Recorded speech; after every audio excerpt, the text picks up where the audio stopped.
Do you have your books, students? Get your book out. Day 5, week 1. Day 5, week 1, page 13 and 14. All right.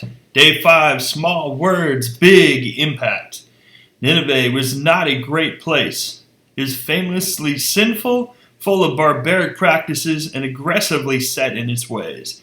In the eyes of any reasonable person, there was no way the people of Nineveh would give up their lifestyles and turn to God.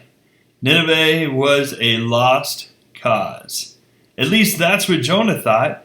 What's the point of telling them about God if they're never going to listen? Fortunately, God got Jonah to see things differently.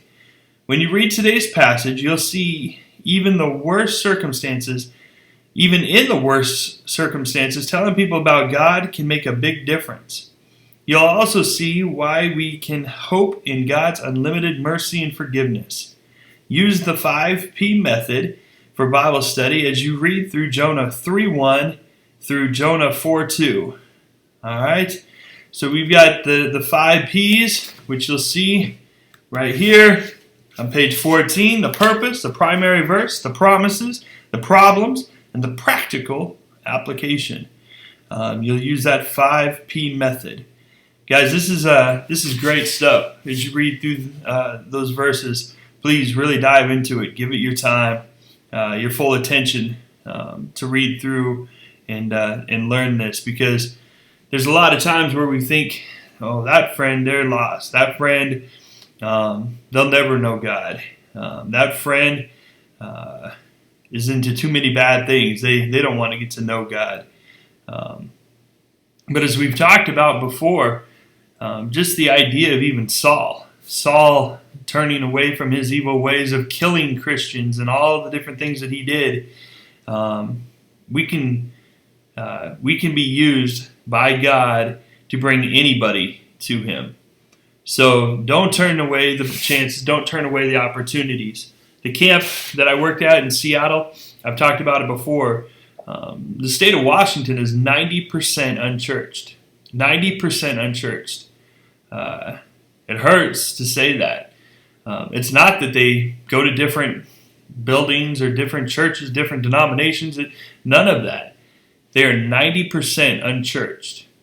And there were several times where we would do an outreach or we do some kind of activity at the camp or at our church, and you think, this is 90% unchurched. There's no way any of these people are going to listen to us. There's no way they're going to send their kids to the camp. There's no way they're going to send their kids to the church activity or the VBS or any of that stuff. But there is a way, and the way is God. He can make anything happen. Our camp was always full. Our VBSs were packed full of families and kids.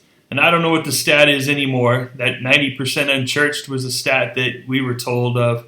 But the way that I looked at it when I was working at the camp and working with the church was we've got a challenge ahead of us. We've got a big challenge ahead of us. And that's the way we've got to look at things.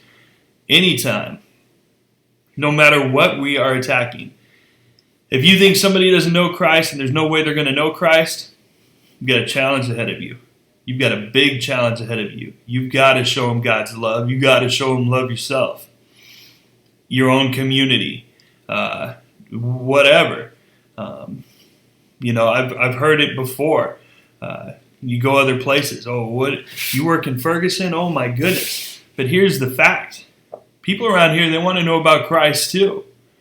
People all over this world and all over this country, they're looking for hope. They're looking for something to grab a hold of. And God is there to give them the hope and give them the love that they're looking for. A lot of times when kids get in trouble, adults get in trouble, anything like that, it's because they don't think anybody cares about them. The fact is, there's always somebody that cares about them. God cares about them always, no matter what. All right, us as Christians, we need to care for them as well. So that's it. We are just under 5 minutes. Oh, man, almost a pie in the face. Page 13 and 14. I'll see you tomorrow.